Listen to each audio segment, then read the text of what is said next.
यह जगत सारा क्षणिक है और आत्मा एक नित्य है। आत्मा का अनुभव बस एकमात्र नित्य है।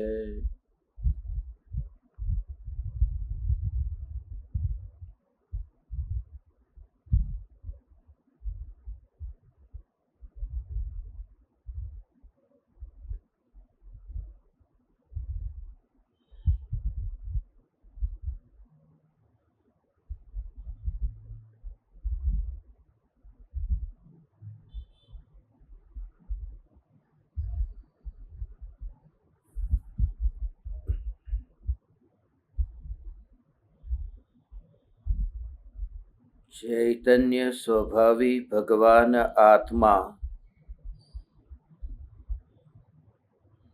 अनादि अनंत शुद्ध चैतन्य मात्र है। ज्ञान मात्र है।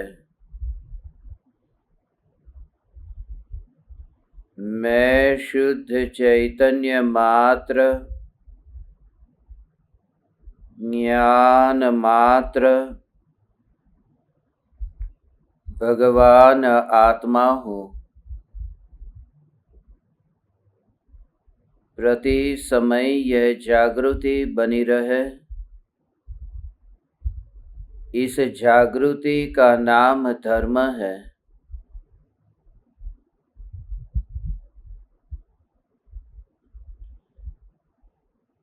हिंदू कोई धर्म नहीं है, मुस्लिम कोई धर्म नहीं है, ऐसे ही जैन भी कोई धर्म नहीं है। धर्म तो वस्तु का स्वभाव है। इस स्वभाव को जिसने पर्याय में समझ लिया है वही धार्मिक है। इसलिए जिन्होंने सत्य का अनुभव किया है वे तो कहते हैं कि मोक्ष की प्राप्ति होती नहीं है, मोक्ष समझ में आता है। जब मोक्ष समझ में आ गया उसे ही कहते हैं मोक्ष प्राप्त हुआ। इसलिए चतुर्थ गुण स्थान में ही आत्मा दृष्टि मुक्त होता है। यद्यपि देह मुक्त तो 14 गुण स्थानों की यात्रा पूर्ण करके होता है। यद्यपि जीवन मुक्त तो अरिहंत अवस्था जब प्रकट होती है तब होता है, मगर दृष्टि मुक्त क्यों हुआ? क्योंकि दृष्टि में मुक्त स्वरूप अनुभव में आया। ऐसा जो मुक्त स्वरूप है, जो ज्ञेयों से बंधा नहीं है, जो विकल्पों से बंधा नहीं है, जो पर्याय मात्र से बंधा नहीं है, ऐसा जो वस्तु स्वरूप है, ये ध्रुव चैतन्य मात्र ज्ञायक देव है। इसी पर कल हमने थोड़ी चर्चा की थी कि जो त्रिकाल ध्रुव चैतन्य परमात्मा स्वरूप है, इस स्वरूप में पर्याय नहीं है, क्रिया नहीं है। और इसी का अभ्यास करो कि जिसमें किसी का जन्म होता नहीं है, जिसमें किसी की मृत्यु होती नहीं है, जहाँ जन्म और मरण नहीं है, जहाँ प्रसूति ग्रह और स्मशान ग्रह नहीं है, ऐसा जो चैतन्य महल है यही मैं हूँ। और यही मैं हूँ, उन विकल्पों को लेकर के महल में जाओगे प्रवेश नहीं मिलेगा। ये तो चैतन्य महल है। कचरे को लेकर के कोई महल में जाए तो प्रवेश कैसे मिले? इसलिए उन विकल्पों को सिर्फ विकल्पों की सीमा तक ही जानो। उन विकल्पों को लेकर के ज्ञान में अंतर में डुबकी लगाने वाला ज्ञान में डुबकी लगा नहीं पाता। यहाँ पर ये भेद समझ करके ही अपने वैभव को अपने में ही जानने रूप परिणमित करो। ये जो ज्ञान है, ये जो ज्ञान है, उस ज्ञान को ही अपने में जो भी विकल्प है और विकल्प को और ज्ञान की अवस्था को अलग देखो। जो ये विकल्प आता है कि मैं चैतन्य परमात्मा हूं, उस विकल्प से तुम न्यायक में डुबकी न लगा सकोगे। विकल्प जो उत्पन्न हुआ है वह विकल्प तो ऐसा ही है जैसे ये भाव हुआ कि मुझे बोलना है, मुझे सुनना है, मुझे चलना है, मुझे खाना पीना है। ये जो विकल्प हुए, ऐसे ही ये विकल्प हुआ कि मैं ध्रुव चैतन्य परमात्मा हूं। तो इस विकल्प को और निर्मल ज्ञान को लक्षण से अलग कर। ऐसा अलग कर माने अलग समझ। उस ज्ञान से ही उस विकल्प को ज्ञान में न मिलता हुआ तो जान। जिस ज्ञान से न्यायक तक पहुंचना है, उस ज्ञान से उस विकल्प को उस ज्ञान में न मिला हुआ तो जान। तब यह है कि जो अंदर है वह अंदर ही अंदर में अनुभव में आता है। एक तो है महल के बाहर पड़ा हुआ कचरा, और एक है कि महल के भीतर ही है। वह जो सम्राट है, उस सम्राट का जो बेटा है, वह बेटा वो महल के बाहर नहीं है। तो वो बेटा ही जब ये अनुभव करे कि मैं चैतन्य सम्राट हूं, ज्ञान की एक समय की निर्मल अवस्था यह जाने कि मैं त्रिकाल ध्रुव न्यायक देव हूं, ऐसा विकल्प से तो जान ही नहीं सकते। उन विकल्पों का रस छूटते ही वह ज्ञान का जोर बढ़ता जाता है। पहले क्या था? पहले विकल्पों का जोर था तो ज्ञान की ओर ध्यान नहीं जाता था। ऐसा जो ये निर्मल शुद्ध जानपना है, उसकी ओर ध्यान नहीं जाता था। पहले अग्नि में इतनी रुचि थी, इस वजह से दर्पण जो है वो दर्पण की स्वच्छता ये दिखाई नहीं देती थी।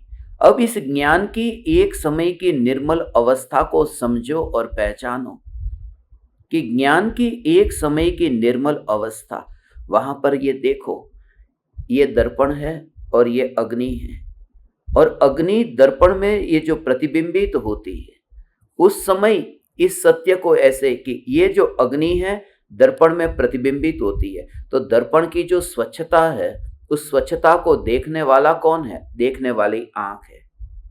उस आंख से यह दर्पण की स्वच्छता दिखाई देती है। जिस समय यह दर्पण की स्वच्छता दिखाई दे, उस समय जिस समय यह दर्पण की स्वच्छता दिखाई दे, उस समय आंख दर्पण में मिली नहीं है, आंख अलग है। ये ज्ञान की पर्याय, ये बाहर आंख है और दर्पण यहां पर है। यहां तो ज्ञान की जो स्वच्छता को जानने वाली जो पर्याय है, वो वही पर्याय है जो ज्ञान की स्वच्छता को जानती है। माने जानने वाली जो अवस्था वो बाहर से नहीं आई, जानने वाली अवस्था यहां अंदर में ही है। उस ज्ञान से ही ज्ञान को वह जानती है। विकल्प का स्वरूप अलग है और ज्ञान का स्वरूप अलग। इसलिए जब अनुभव हुआ तब मैं आत्मा को पहचान लूं, ऐसा भाव नहीं रहा, क्योंकि ये वासना थी।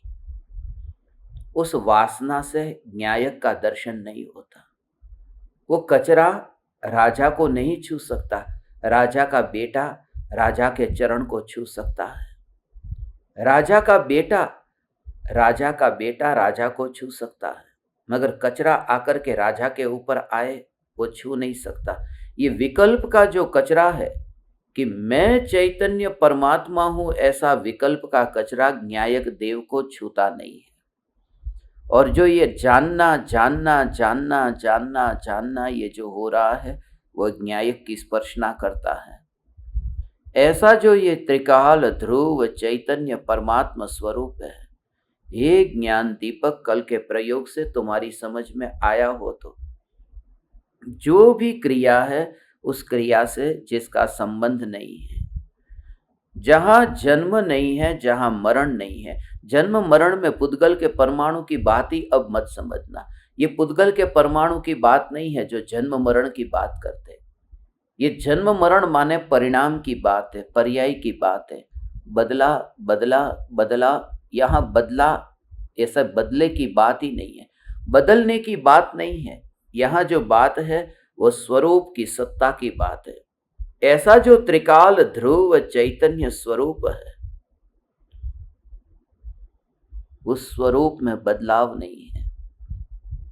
इसलिए अंतर में अनंत काल के लिए कोई कार्य होता ही नहीं है, क्योंकि ये ध्रुव चैतन्य सत्ता है। आंख खुले तो देखे, आंख खुले तो देखे कि मित्र आया है, आंख खुले तो देखे कि शत्रु आया है, मगर आंख तो खुले। जब आंख ही नहीं खुलती तो मित्र और शत्रु आए उसका पता भी कैसे चलेगा। इसका मतलब कि संयोग और वियोग कब है? जब तुम्हारी आंख खुलती है। तुम नींद में हो और कोई मित्र पास में आ गया हो, तुम्हें पता नहीं चलता। तुम नींद में हो, शत्रु पास में आया, पता नहीं चलता। जब आंख खुलती है तब पता चला कि ये मित्र आया, ये शत्रु आया। ज्ञान का जो एक समय का जो परिणमन है, जो जानना है, उस ज्ञान को कि ये संयोग है, ये वियोग है, ये अनुकूलता है, ये प्रतिकूलता है, ये जो है, ये सब ज्ञान की पर्याय और विकल्प की पर्याय में ये खेल चलते रहते हैं। जो चैतन्य सत्ता है उसके लिए न कुछ अनुकूल है न कुछ प्रतिकूल है। जो चैतन्य सत्ता है उसके लिए न किसी का संयोग है न किसी का वियोग है। इसलिए जब आत्मा मोक्ष में जाता है, लोक के अग्रभाग पर विराजमान होता है, उस समय एक सिद्ध भगवान के पास में दूसरे सिद्ध भगवान पहुंचे न, अनंत सिद्ध परमात्मा पहले से थे। एक सिद्ध परमात्मा वहां दूसरे सिद्ध परमात्मा के योग में गए ही नहीं, क्योंकि वो जो ध्रुव चैतन्य परमात्मा स्वरूप है उसमें तो संयोग वियोग है ही नहीं। ऐसा जब स्वभाव अंतर में ग्रहण होता है तब तो देहधारी रहता ही नहीं है, न तो पर्यायधारी है। तो पर्याय के वस्त्र को न पहने ऐसा दिगंबर न्यायक देव है। पर्याय रंग बेरंगी हो सकती है, पर्याय सफेद हो सकती है, पर्याय रंग वाली है, उज्जवल है, धवल है, लाल है, पीली है, ये तरह तरह की पर्याय है। इसलिए कहा ने रागादि वर्णादि भाव, ये सब पर्याय है। मैं पर्याय वाला तत्व नहीं हूं, पर्याय वाला तत्व नहीं हूं। अनुभव पर्याय में होगा, मगर तू पर्याय का लक्ष्य छोड़ दे, पर्याय का लक्ष्य छोड़ दे। और इतना तो तुझे निर्दयी होना ही पड़ेगा कि अनुभव जिस पर्याय में होता है उस पर्याय में भी मुझे रुचि नहीं है, जिसके कारण तेरे अंदर वह ध्रुव परमात्मा तत्व का अहोभाव बढ़ेगा। जितना ध्रुवता का अहोभाव बढ़ता है उतना ही दुख और आकुलता से भी मुक्त होता है। क्यों? वरना आकुलता होगी कि कब होगा निर्विकल्प अनुभव, अब कब मैं ध्यान में जाऊं, अब मैं थक चुका हूं इस संसार की मोह माया जाल से, अब मैं आत्मा में कब जाऊं। बेचैनी इतनी बढ़ेगी, और ये तो अनंत की बेचैनी है। आज किसी को ऐसा हो कि थोड़ा सुख मिलने वाला है, कितना सुख कि लाख रुपया मिलेगा, किसी को ज्यादा की करोड़ मिलेगा, किसी को ज्यादा की अरब मिलेगा। अरे ये तो ज्यादा सुख है, तो ज्यादा वह सावधान रहता है। जेब में 10 रुपये रख करके जाओ तो जेब के ऊपर हाथ नहीं रखना पड़ता, मगर जेब में लाख रुपये पड़े हो तो हाथ रखना पड़ता है। क्यों? क्योंकि चोरी ना हो जाए। जितना ज्यादा है उतना भय ज्यादा रहता है ना, सावधानी भी ज्यादा रहती है ना। कोई भी बड़ा करोड़पति कितना भी करोड़पति हो तो भी 1 रुपया वो नीचे गिरेगा तो उठा लेगा। पहले ये मेरा भ्रम था कि करोड़पतियों को रुपये की पड़ी नहीं होती, मगर करोड़पति जितनी कंजूसी करते हैं उतनी कंजूसी निर्धन भी नहीं करता। धन जितना ज्यादा उतनी पकड़ भी उसकी और बढ़ती जाती है, सावधान रहता है। तो यहां तो कितनी सावधानी है, यहां तो करोड़ 2 करोड़ नहीं, यहां तो अनंत की बात है कि अनंत काल के लिए जो मोक्ष मिलेगा, अनंत काल के लिए मैं मोक्ष का निराकुल आनंद और सुख को भोगूंगा। वह जो अनंत अनंत अनंत काल का तो उसमें तो और आकुलता होगी। अनंत काल का मोक्ष मेरा छूट न जाए, अनंत काल तक मिलने वाला है। ये करोड़ लाख करोड़ अरब ऐसा नहीं है, ये तो अनंत काल का अनंत सुख है। उसमें लोभ पैदा होता है। ऐसे लोभियों को आत्मा नहीं मिलता, ऐसे लोभियों को मोक्ष नहीं मिलता। हे चैतन्य परमात्मा, तू परिणाम जो है मोक्ष का, उसकी प्रधानता देना छोड़ और ध्रुव को, अपनी सत्ता को ही तू ध्रुव मान। बस कोई तुझे कहे कि तू है कौन, तेरा नाम क्या है, नाम पता कुछ भी पूछे, तेरे पास में नाम नहीं है, पता नहीं है, कुछ भी नहीं। तू इतना जानता है कि ये ध्रुव सत्ता, तुझे तुरंत ही ध्रुव सत्ता। तो उसी समय जैसे ही तुझे पूछे तू कौन, उस समय ही तू अपने पंख फैला, और फैला माने उतने उस विराट में फैला कि अनादि अनंत ये मैं। ऐसा जो अहोभाव आता है, तब फिर उस अहोभाव में कोई शरीर नहीं रहता, कोई मित्र, कोई शत्रु, कोई परिवारजन नहीं रहता। ये जो परिवारजन है वो भी बाहर के, इसलिए क्योंकि परिवारजन सदा कैसे रहेंगे, बाहर जो है वो सदा रहता ही नहीं है। क्योंकि परिवार मिलता है वह कर्म के उदय से मिलता है, और कर्म का उदय जो है वह भावों से होता है। भाव पहले हुए तो फिर कर्म बंधे, कर्म बंधे वो उदय में आए, उदय में आए तो ये परिवार मिला। तो परिवार में ये मित्र शत्रु, ये भाई बहन, ये पिता पुत्र, ये जितने भी रिश्तेदार, ये तो कर्म के उदय का परिणाम है। उदय कब आया? जब बंध हुआ था। बंध कब हुआ था? जब मोह राग द्वेष के भाव हुए थे। वह मोह राग द्वेष के भाव कितनी देर के लिए हुए थे? कि थोड़ी देर हुए, फिर वो भाव बदलते गए। यहाँ भाव बदलते रहते हैं तो यहाँ रिश्तेदार सदा कैसे रहेंगे? भाव भी अनित्य है और रिश्तेदार भी अनित्य है। भाव कर्म भी अनित्य है, द्रव्य कर्म भी अनित्य है, और नौ कर्म भी अनित्य है। ऐसा तो कर्म की जाति को ही अनित्य देखेगा तो फिर अपनी ध्रुवता को तू देख पाए। इसलिए बाहर में कहीं पर भी सब कुछ ऊपर की श्रेणी में जाता है। ये बोलने वाला कौन है? बोलने वाला पराया है, सुनने वाला पराया है। ये बोलने वाला और सुनने वाला ये सब पराया है, उसमें मैं कहीं पर नहीं हूं। हे चैतन्य परमात्मा, ये सदा काल जागृति कि जो भी बाहर में मित्र शत्रु, ये जो भी बाहर के संयोग, उन संयोगों का ये मिलना कैसे हुआ? पत्नी को पति मिला है, कोई सोचा भी नहीं था कि ये रिश्ता कैसे जुड़ जाएगा। फिर वो उस बच्चे को उस पत्नी ने अपने गर्भ में लाने के लिए क्या किया, कितनी मेहनत की? कुछ भी नहीं। कोई आमंत्रण थोड़ी दिया था, कोई पत्रिका थोड़ी लिखी थी, कोई आमंत्रण पत्रिका लिखी नहीं। ऑटोमेटिकली कैसे आ जाता है ये संयोग? कैसे आ जाता है? कोई बुलाता नहीं है, फिर भी ये ऑटोमेटिक कैसी? प्रकृति की व्यवस्था कैसी है? दो जुड़वा बेटे एक साथ में ही मां के गर्भ में पले। थोड़े दिन पहले की बात है, यहां गजपंथा के पास में, मैं पहचानता हूं उस व्यक्ति को। उनके घर में दो जुड़वा बेटे पैदा हुए। 9 महीने तक मां ने रखे थे। एक बेटा है वो बच गया, एक मर गया। 9 महीने तक दोनों साथ में रहे। ये ऋणानुबंध का स्वरूप भी बिल्कुल अलग है। यदि इसके ऊपर विचार करो तो अकर्ता भाव ऐसा हो कि मेरा इसमें चलता क्या है। एक बेटा है, इतना सुंदर है और मर जाता है, और दूसरा बेटा इतना कुरूप है मगर बच गया है। ये जो रूप रंग, ये जो संयोग वियोग, ये सब का मिलना बिछुड़ना वो कर्म के अधीन है, उसमें मैं कहीं पर भी नहीं हूं।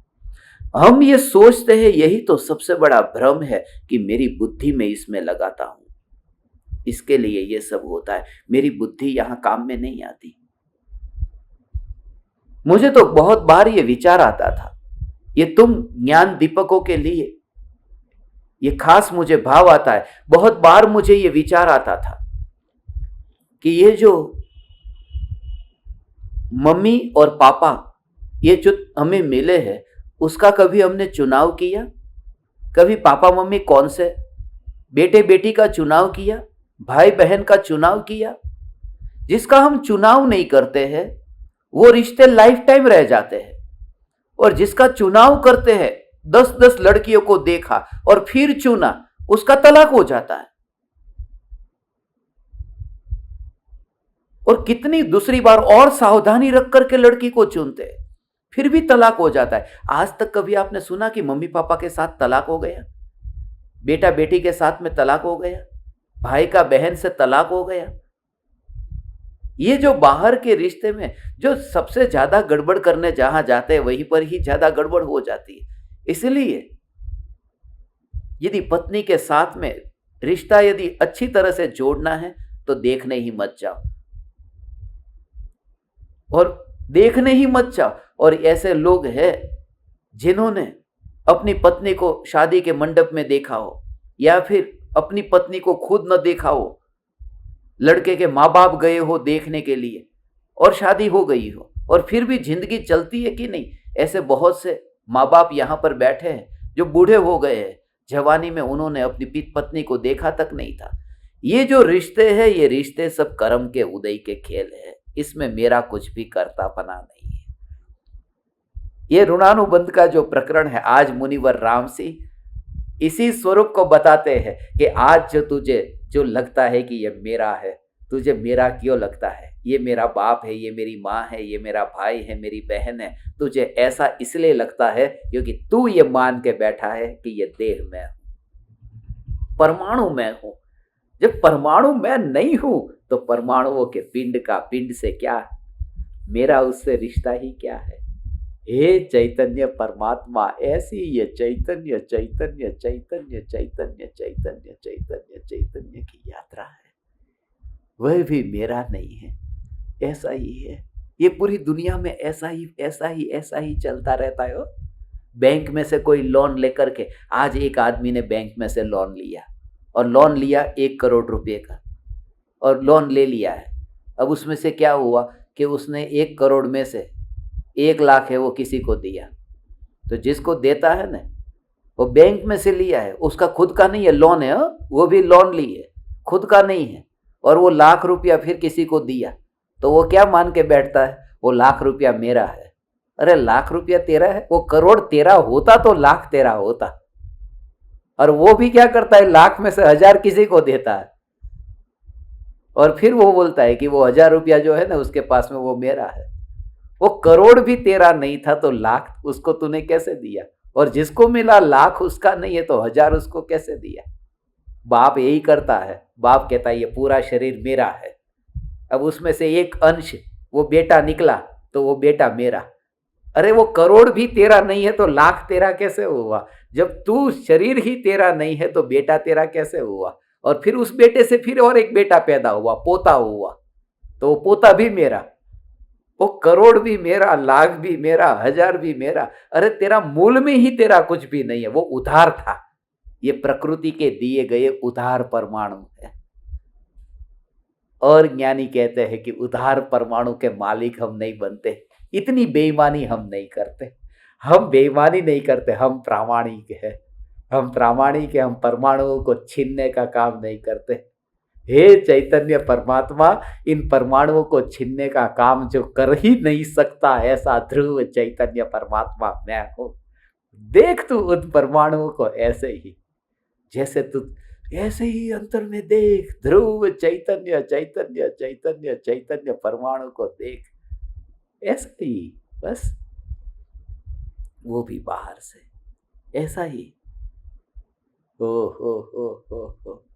सब्जी मंडी में थैली मुफ्त में मिलती थी ना, तो मुझे ऐसा ही विचार आता था।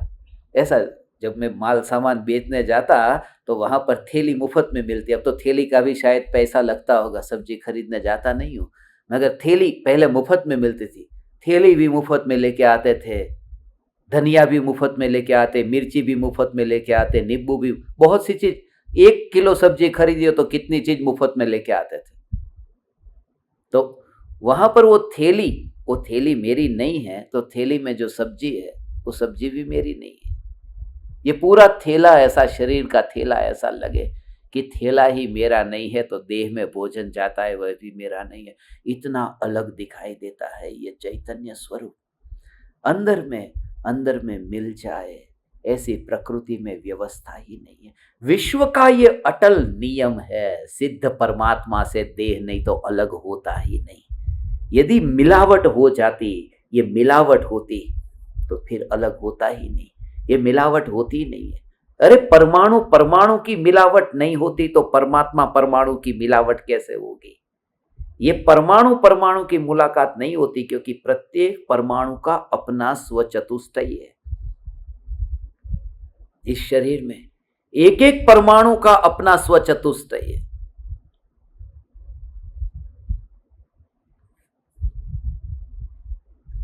और एक परमाणु का दूसरे परमाणु के साथ ऐसा अंदर में दृढ़ निश्चय कर, तेरे पास में देह है, देह नहीं है। एक परमाणु दूसरे परमाणु का रिश्तेदार नहीं होता है। यहां पर पास में रहने से कोई रिश्तेदार थोड़ी हो गए। यहां पर ये अंगूठे के परमाणु और उंगली के परमाणु क्या मामा चाचा लगते हैं? क्या लगते हैं वे एक दूसरे के? क्या भाई बहन लगते हैं? क्या पिता पुत्र लगते हैं?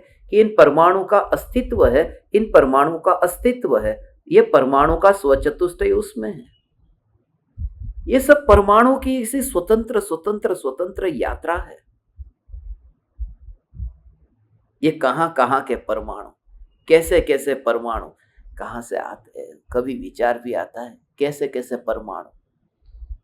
कोई धनिया उगा है किसी और खेत में, सब्जी उगी किसी और खेत में, नींबू उगा किसी और खेत में, गेहूं उगा कहीं और खेत में, चावल उगे कहीं और खेत में, दाल उगी कहीं और खेत में। ये कितने खेतों में उगने वाली ये वनस्पति, ये अनाज।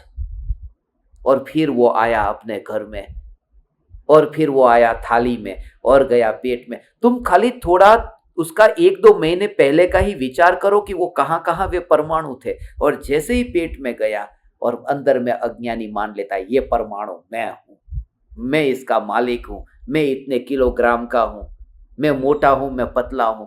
ये जो भ्रम है, इस भ्रम में से तू मुक्त हो। तेरे को पिटाई करके मार करके पीटने का मन करता है, तू कब मुक्त होगा ऐसा अंदर में लगता है। सुधर तू सुधर ऐसा लगता है अंदर में।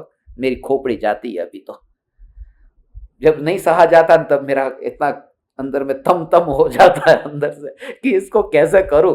कि तू खेत में जो परमाणु कहां कहां पड़े थे और वो खाली कहां कहां से इकट्ठे हो गए, और वो कहां कहां परमाणु पड़े थे, थोड़ी देर के लिए इकट्ठे हुए और वो तेरे पेट में गए, फिर वो भी फिर कहां कहां जाएंगे। कुछ परमाणु का फिर वो गैस हो जाएगा तो गैस होकर के निकलेगा। कुछ परमाणु टॉयलेट में जाएंगे, कुछ परमाणु मूत्र में जाएंगे, कुछ परमाणु उल्टी में जाएंगे, कुछ परमाणु कफ में जाएंगे, कैसे कुछ परमाणु पसीने में चले जाएंगे। ऐसे ही फिर वो परमाणु जो आए थे वो बेर बिखेर हो जाएंगे। वो उनकी जो यात्रा है, उनका जो भ्रमण है, उस भ्रमण में जो अनादि अनंत ध्रुवता उसमें कहां है। ऐसी जो अनादि अनंत ध्रुवता तेरी समझ में आ रहा है कि नहीं आ रहा है, कैसे समझाऊं तेरे को। हे भगवान, ऐसा ये ध्रुव चैतन्य परमात्मा स्वरूप ऐसा हो। यहाँ तो सब सब कहां कहां से ऐसे ही इकट्ठे, ऐसे ही परमाणु इकट्ठे हुए हैं। ये सब परमाणु और बिना किसी विकल्प के। कौन सा विकल्प इसमें काम में आया है? तूने वो विकल्प किया था कि सब्जी मंडी में, तेरा विकल्प तो चल वहां पर कि ये नींबू मुझे खरीदना है, मगर उस नींबू का खेत में से उधर आना, उसी दुकान पर आना, उस धनिया का उस खेत में से उसी दुकान पर आना, तेरा उसमें क्या चला था? हे भगवान, ऐसा तू जब विचार करता है तो तू देहातीत अनुभव करता है कि भगवान आत्मा यह ध्रुव ज्ञान स्वरूप है। ऐसा ध्रुव चैतन्य चैतन्य चैतन्य, ऐसा ध्रुव कुछ ऐसा, ये सब शरीर के परमाणु, और उसमें तेरा क्या चलेगा। ऐसे ही पूरा का उसमें भी योग्यता ऐसी हो, सब परमाणुओं का ऐसा ही परिणमन, उड़ते उड़ते उड़ते। ये उनका चक्र है, ये उनका साइकिल है।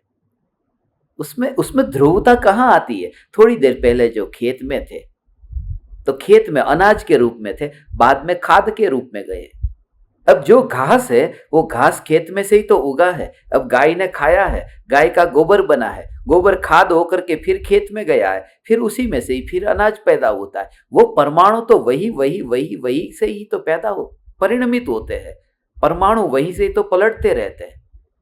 उसमें वो जो गाय के अंदर जो चैतन्य की ध्रुवता जो है, वो ध्रुवता का उससे क्या संबंध है? ऐसा जिसके अंतर में निरंतर ध्रुव का जोर बना रहे, ऐसा ध्रुव का जोर बना रहे, ऐसा साहस विरले को आता है। हे चैतन्य परमात्मा, मुनिवर राम सिंह आज जो पाहुड़ दोहा का 9वां दोहा है, इस 9वें दोहे में परिवार जन के बारे में कहते हैं कि ये परिवार जन जो मिले हैं वो कैसे मिले हैं? वो कर्म के उदय के परिणाम है, और जिनको तू ये सबको इष्ट मान करके बैठा है, ये इष्ट नहीं है, ये सब बाह्य जंजाल है। मगर इष्ट है और जंजाल है, मैं तो तुझे उससे भी अलग कहता हूं। न वे जाल है न वे जंजाल है, ध्रुव की सत्ता के बाहर है बस। मुझे वो जाल जंजाल कुछ भी नहीं लगते, क्योंकि जैसे ही ध्रुव की ओर दृष्टि करता हूं कि मुझे उनके प्रति राग द्वेष का भाव ही पैदा नहीं होता।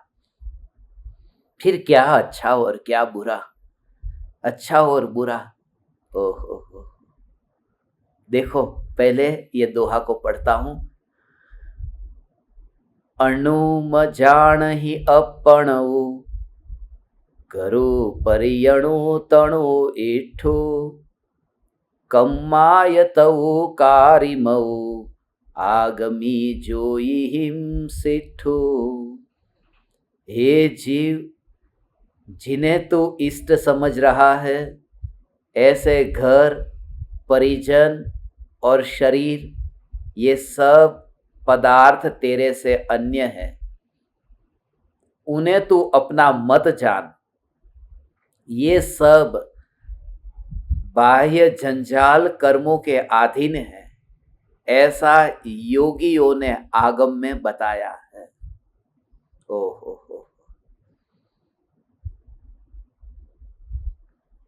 पहले बात तो ये कि तू जिसे इष्ट समझ रहा है, ये सब परिवारजन, ये इष्ट नहीं है, ये इष्ट नहीं है, ये अनिष्ट भी नहीं है। यहां सब रिश्ते स्वार्थ की नींव के ऊपर टिके हुए हैं। स्वार्थ की नींव के ऊपर ये रिश्ते टिके। अंदर में दृढ़ निश्चय कर, बस। यहां कोई अपना नहीं है। अपनी माने तो अपना है, अपनी न माने तो अपना नहीं है। अपना ध्यान रखे तो अपना है, अपना ध्यान न रखे तो अपना नहीं है। ये बात बिल्कुल झूठी है कि हर एक माँ को अपने बच्चे सब एक समान रूप से प्रेम वाले प्यारे लगते हैं। ये सरासर झूठ है, ये बिल्कुल झूठ है। ऐसा हो ही नहीं सकता।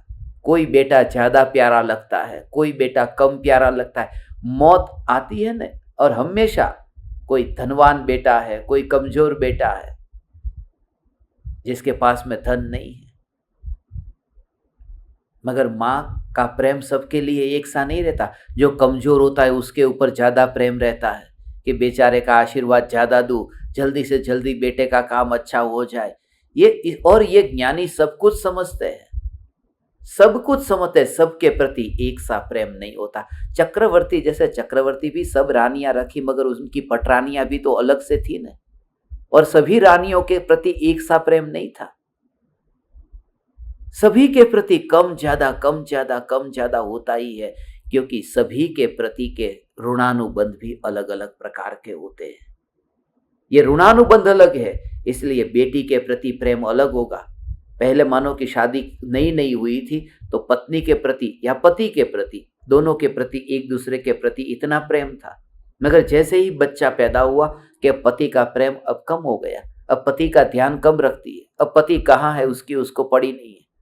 अब बेटे के ऊपर पूरा ध्यान रहता है। ये जो प्रेम भाव के जो रिश्ते हैं, ज्ञानी इसको सबको इतना जाल समझ करके पूरी तरह से इस स्वरूप को समझ चुके हैं। और उसको समझ करके तू अंदर में दृढ़ निश्चय कर। द्वेष बिल्कुल मत कर कि जब मैं वहां हूं नहीं तो मैं द्वेष क्यों करूं। मैं राग भी नहीं करता और द्वेष भी नहीं करता। मुझे वो जंजाल नहीं लगती, वो जाल मुझे लगती ही नहीं है। संसार की ये जाल है, महिलाओं की माया जाल है, ये जाल मुझे लगती नहीं है, क्योंकि जाल तो मैं उन्हें तब मानूं, ये महिला बहुत माया जाल वाली होती है, फंसाती है अपनी जाल में, पुरुष को फंसा देती है, पुरुष को फंसाती है न। बहुत सी महिलाओं का मुझे अनुभव है, माया जाल में फंसाती है, पुरुष को फंसा देती है, पुरुष को फंसाती है न, मगर ध्रुव सत्ता को फंसाती है। मैं ध्रुव हूं, तुरंत ही पुरुष को अलग कर, तुरंत ही स्त्री को अलग कर। ये जो देह के परमाणु से ध्रुवता को अलग देखेगा तो कोई परिवारजन जाल लगता ही नहीं है। हे चैतन्य परमात्मा, तू ध्रुव में ऐसा मस्त हो कि संसार में एक भी रिश्तेदार तुझे अनिष्ट न लगे, इष्ट तो न लगे, अनिष्ट भी न लगे। कोई इष्ट अनिष्ट नहीं है, इष्ट अनिष्ट है नहीं। तूने जो अंदर में इतनी जो माया जाल खुद के साथ में की है, इसलिए तो ये सब जंजाल वहां से है। तुझे तेरे बेटे के प्रति इतना प्रेम है, इस वजह से ही बेटे का अहित चाहने वाली वो बहू के प्रति भी तुझे द्वेष हो गया है। वो बहू तेरे साथ में कोई लेना देना नहीं था, वो तो तेरे बेटे में तू इतना मस्त हो गया है, इस वजह से बहू तुझे बुरी लगती है। और वही बहू जब मर करके फिर वो बेटे के रूप में, परंपरा से तेरे वंश के रूप में पैदा होगी, तब वह वंश भी अच्छा लगेगा जिसके लिए तू कमाई करके जा रहा है। वही तेरा फिर वंशज बना, वही फिर तेरा बेटे का बेटा बना, तब फिर तू उसके लिए कमाई करने जा रहा है। तू आज जितना भी बच सके उतना बच ले। मैं ज्ञान दीपकों को जानता हूं, इतने राग द्वेष के भाइयों के झगड़े, बहू के सास के झगड़े, पति पत्नी के झगड़े, इतने झगड़े शोभा देता है तुम्हें? उनमें और तुम में अंतर क्या है? जो मुर्गे को काट करके खाते हैं वो भी इतने कोर्ट कचहरी में जाकर के झगड़ा लड़ाई नहीं करते जितना तू करता है। जितना तू पैसे के पीछे भागता है, तू दौड़ता है, उतना तो मुर्गे को काट करके इतने क्रूर परिणामी भी जंजाल में नहीं पड़ते। छोड़। और तू ध्रुव चैतन्य ये नित्य कर्म करने वाला इस जंजाल में पड़ा। तू एक बार आईने में इस चेहरे को देख ले और फिर तू विचार कर कि मैं क्या कर रहा हूं। ये सभी रिश्तों के लिए बोल रहा हूं।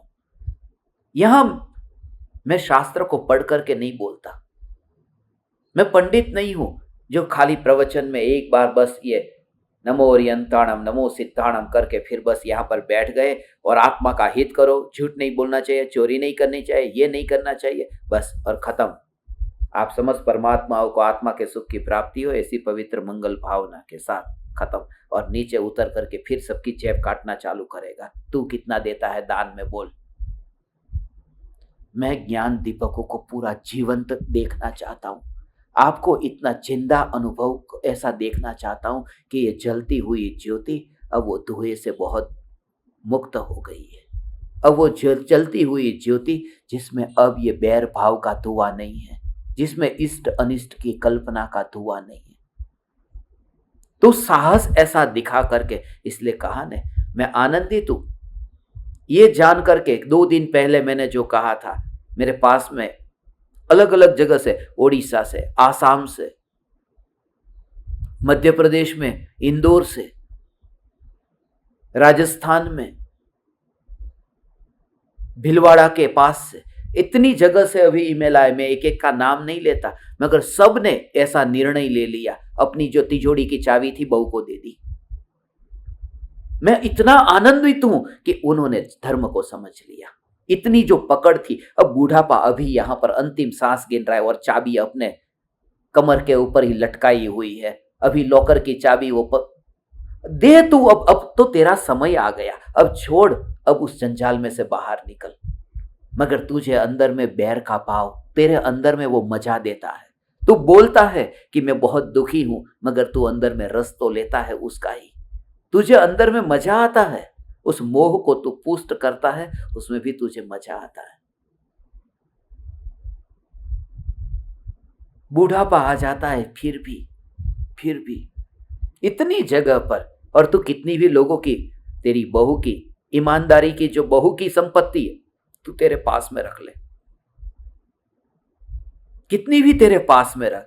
ये कुदरत का नियम है, ये उससे मुक्त नहीं हो पाएगा। ये कर्म के ऋणानुबंध का सिद्धांत, उससे तू बच नहीं पाएगा। तू आज कितना भी बचा ले, कितना भी बचा ले, आज तूने किसी के लूट लिया, आज अस्पताल में गया, एक्सीडेंट हो गया, अचानक अस्पताल में गया, वो जो वहां का तूने लाख रुपया लिया था अस्पताल में, अब डॉक्टर को दे दे। तू बच नहीं सकता। जहां तेरा जो बचा हुआ है, जहां तेरा बाकी है, वो चुकाना पड़ेगा। इसी भावना से इतना दृढ़ निश्चय कर ले कि अब मैं उस माया जाल में फंसता नहीं। 1 रुपया भी किसी का, 1 रुपया, बस जब ऐसा अंदर से भाव आया, ऐसा अंदर से भाव, बस जीवन प्रयोगात्मक हो, खाली वाणी में नहीं, वाणी में नहीं, प्रयोगात्मक हो। ये धर्म पूरा प्रयोग है। यहां पर खाली कागज के पन्नों पर खाली चैतन्य चैतन्य से कुछ नहीं होता। ये पूरा जीवन, इसलिए तेरी करोड़ों की प्रॉपर्टी हो। अब तो उसके कहीं पर भी मेरे हस्ताक्षर नहीं है, कहीं पर भी मेरा नाम नहीं है, बस ये सब अब मेरे नाम पर कुछ भी नहीं है। एक समय तो ऐसा है, मैं तो इस वर्ष अब ये शुरुआत कर रहा हूं समाधि मरण की। ज्ञान दीपक, सभी ज्ञान दीपकों का समाधि मरण अब शुरू कराने वाला हूं। और समाधि मरण की प्रक्रिया है, समाधि मरण के कुछ नियम होते हैं। समाधि मरण जब कोई लेता है तब उसके लिए क्या करता है, वो अब हमारा काल आ गया, अब हमारा जीवन पूरा हो गया, अब हमने जी लिया, जितना जीना था उतना जी लिया। यहां पर अब समाधि मरण की तैयारी करना है। और मैं तुमसे ये वादा करता हूं, यदि थोड़े दिन के लिए मैं आपको जिस प्रकार से प्रयोग करने के लिए कहूं और जिस प्रकार से प्रैक्टिकल करने को कहूं, आप परमात्माओं से निवेदन करता हूं, उतना थोड़े दिन करोगे, आपको खुद को लगेगा कि सचमुच हम कहां पड़े थे और हमें कहां लाया, हम क्या अनुभव करते थे और किस कीचड़ में हमें वहां पर ऐसे ही दब रहे थे और उसमें से हम बाहर निकले हैं। तुझे होगा भगवान ऐसा अनुभव होगा। ये सत्पुरुष का वचन है, ये परम कृपालु देव का वचन है। मैं तुझे वहां से, जो कीचड़ में फंसा है, वहां से अब तुझे, बस अब तुझे तैरना है, अब तुझे पार होना है। हे ज्ञान दीपक, अब तो वह समय आया। इतनी निराकुलता और शांति लगेगी। परिवारजन से मुझे इष्ट भाव भी नहीं है और अनिष्ट भाव भी नहीं है। मेरे पास में वो भाव नहीं है। सामने अब सांस आती है, मुझे कुछ नहीं होता, मुझे वो द्वेष भाव नहीं होता। ये मेरी सास क्यों, ये मेरी बहू क्यों है, ये मेरा भाई मेरी संपत्ति को लूट गया। कोई नहीं लूट गया, तेरे कर्म ही चले गए। कोई चोर लेकर के चला नहीं जाता, कर्म आत्मा से खाली होते हैं, वो चले जाते हैं। चोर तो आंखों से दिखाई देता है कि देख वो चोरी करके धन लेकर के भागा है, मगर यहां से वो जो कर्म खाली हुए वो आंखों से दिखाई नहीं देते। असली कारण यहां पर है, वहां पर नहीं है। और इस वजह से ही मैं तो एक एक ज्ञान दीपक के पास में, मेरी तो मृत्यु है मगर तुम्हारी भी अब मृत्यु है। अब तुम्हारी मृत्यु का समय आ गया है। अब तक तो मैं बोलता था कि मेरी मृत्यु है, अब मैं तुमसे कहता हूं तुम्हारी मृत्यु का समय आ गया है। अब तुम चेतो, तुम्हारी मृत्यु का समय आ गया है और समाधि मरण करना है। इसलिए मैं ज्ञान दीपकों के, जो भी ज्ञान दीपक मरने की तैयारी में हो, मैं उनके पास में जाने वाला हूं। ज्ञान दीपक जो मरने की तैयारी में हो और जिसको लगता है कि वो मरने की तैयारी में है, उनके पास में, जिनको लगता है कि मैं तो अभी जिंदा रहने वाला हूं, उनके लिए मैं नहीं हूं। सारा का सारा सब वहां पर तिजोरी में, रुपये तिजोरी में पड़े हैं, हाथ में तो है नहीं। सोना चांदी तिजोरी में पड़ा है। अब तेरा बूढ़ापा आ गया, अब तुझे शादी में तो जाना नहीं है। तूने तो प्रतिज्ञा ले ली, समाधि मरण ले लिया, अब शादियों में जाना नहीं है। तो अब तो शादी में जाना था, इसलिए सोने के गहने पहनने पड़ते थे ना। अब वो जब जाना ही नहीं है तो फिर वो सोने के गहने की जरूरत तुझे है क्या? अब तुझे रुपये की जरूरत पड़ती थी क्योंकि तुझे बाहर घूमने जाना था, भटकने जाना था, अब वो जाना नहीं है तो रुपये की जरूरत भी नहीं है। रुपये की जरूरत पड़ती थी रिश्तेदारी निभाने के लिए कि किसी को कवर में कुछ इतना पैसा देना हो, इतना व्यवहार निभाना हो, गाड़ी का पैसा चाहिए, विमान का पैसा चाहिए, ये जो खर्चा, अब तुझे वो काम नहीं करना है तो फिर उसमें भी तेरा परिग्रह कम होता जाएगा। अब तो तू घर में जो तू रहता है, जो घर एक मेहमान होकर के भी तू घर में रहे, घर की दखल अंदाजी करना बंद कर दे कि फर्नीचर मुझे यहां पर ऐसा ही फर्नीचर चाहिए। इंसान बूढ़ा हो जाता है तब तक वो घर में दखलगिरी करना छोड़ता नहीं। इसकी खिड़की यहां रखनी चाहिए, इसका दरवाजा ऐसा होना चाहिए, इस घर का फर्नीचर ऐसा होना चाहिए, कुर्सी इस टाइप की होनी चाहिए। अब तुम मरने के लिए अब तैयार है, अब यहां से मरने जा रहा है। और बेटे को, कोई भी बेटा आज का नहीं चाहता कि बाप उसके हिसाब से करे, क्योंकि बाप को आज के जमाने का कुछ भी पता नहीं। और बेटा कर भी देगा तुम्हारी बात सुन करके, ठीक है तुम कहते तो मैं कर देता हूं, मगर वो इंतजार करेगा कि बाप कब मरेगा।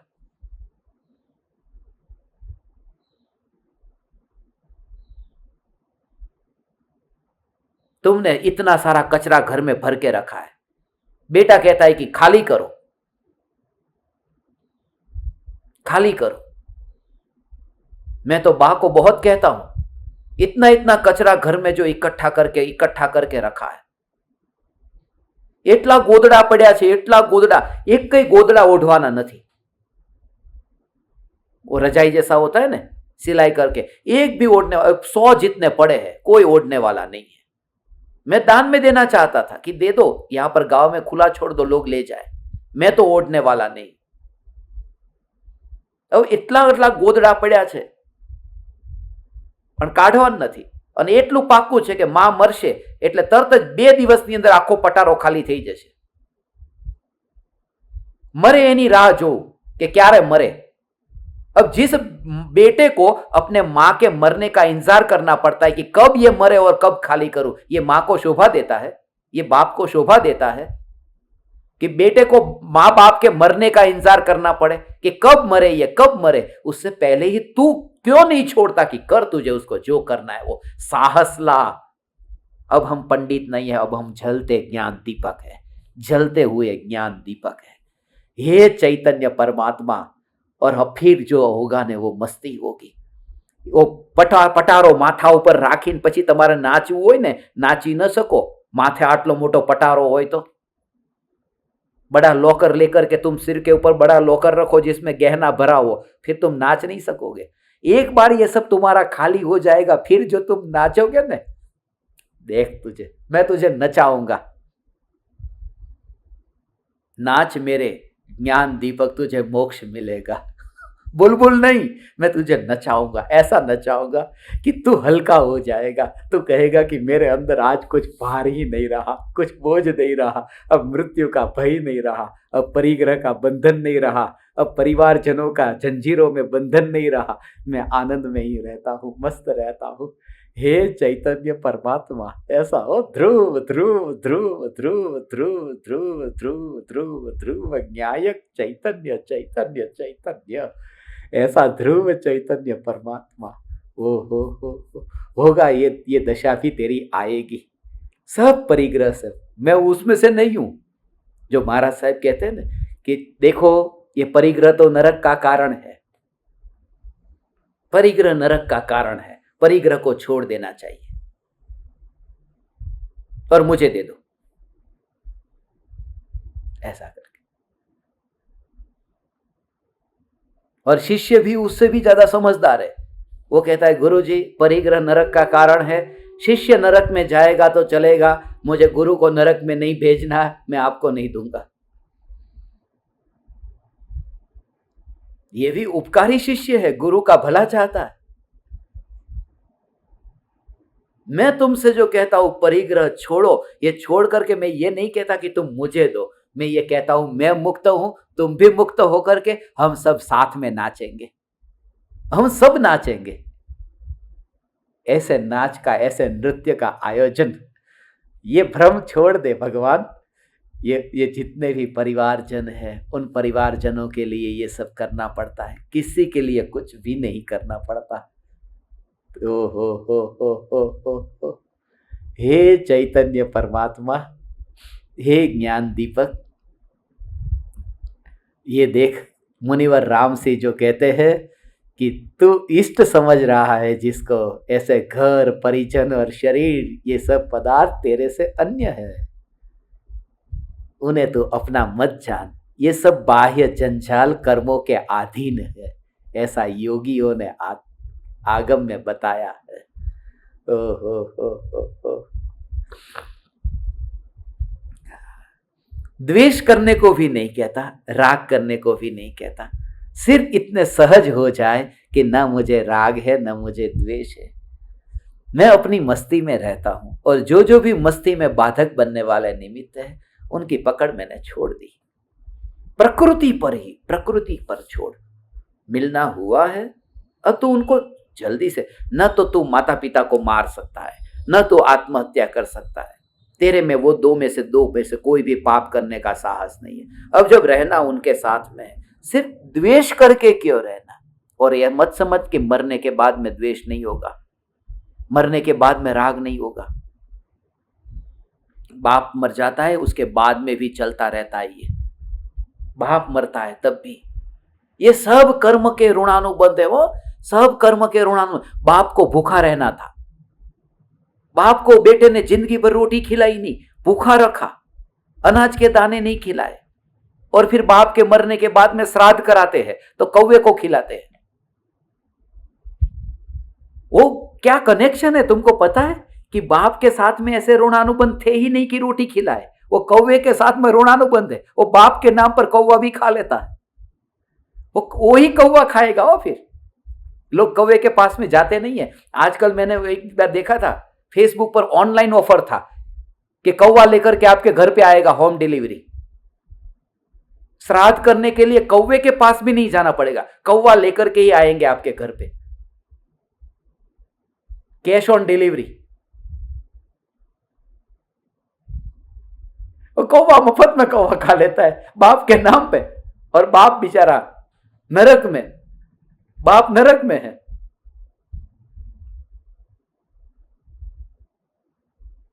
वहां पर भूख इतनी लगती है, 3 लोक को नाज जो खाए, मिटे न भूख कणा न लहाए। अब 3 लोक का अनाज खाए तो भी भूख न मिटे, ऐसी भूख नरक में लगती है, वहां पर एक कण भी नहीं मिलता, और यहां कौवा आराम से खा लेता है, और बेटा समझता है कि बाप के पास में पहुंच गया नरक में। वो बाप ने परिग्रह इकट्ठा कर करके तेरे को दिया, तूने बाप जिंदा था तब ध्यान रखा नहीं, अब मरने के बाद में कौवे को खिलाता है, क्या पता बाप ही कौवा बना हो। ये सब कर्म के खेल है। श्राद्ध महीना चलता है, श्राद्ध महीना, और बस जैसे ही श्राद्ध महीना पूरा, एक ही महीने में बस बाप का भला करता है, बाकी सब महीने में बाप का भला नहीं करने का, श्राद्ध महीना है। हे ज्ञान दीपक, ये सब रिश्ते अब मुझे बोझ भी नहीं लगते हैं, और इष्ट भी नहीं लगते हैं, अनिष्ट भी नहीं लगते हैं, क्योंकि मेरे पास में समय नहीं है।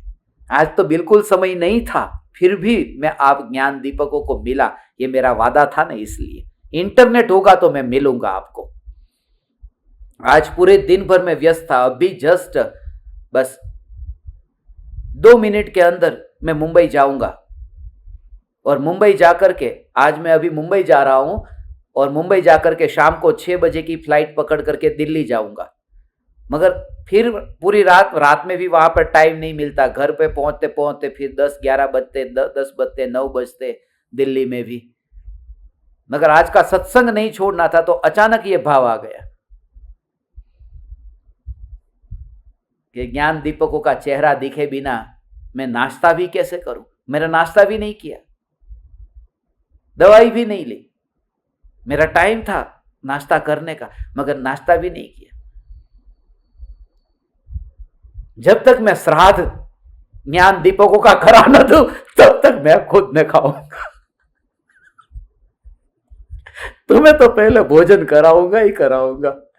एक ज्ञान दीपक, ये ज्ञान का भोजन परम भोजन है। श्राद्ध तो बहाना है, श्रद्धा असली कारण है। श्राद्ध से श्रद्धा की यात्रा हमारी हो और बस प्रयोग करते रहे। ये परिवारजन इष्ट भी नहीं है, अनिष्ट भी नहीं है। ध्रुव चैतन्य परमात्मा तत्व का कोई इष्ट अनिष्ट होता नहीं है। ऐसी चैतन्य की मस्ती में आज आप रहे। और रात को तो मैं दिल्ली पहुंच जाऊंगा और कल मैं दिल्ली में, अब तो थोड़े दिन रुकूंगा दिल्ली में, तो दिल्ली में सत्संग भी होगा।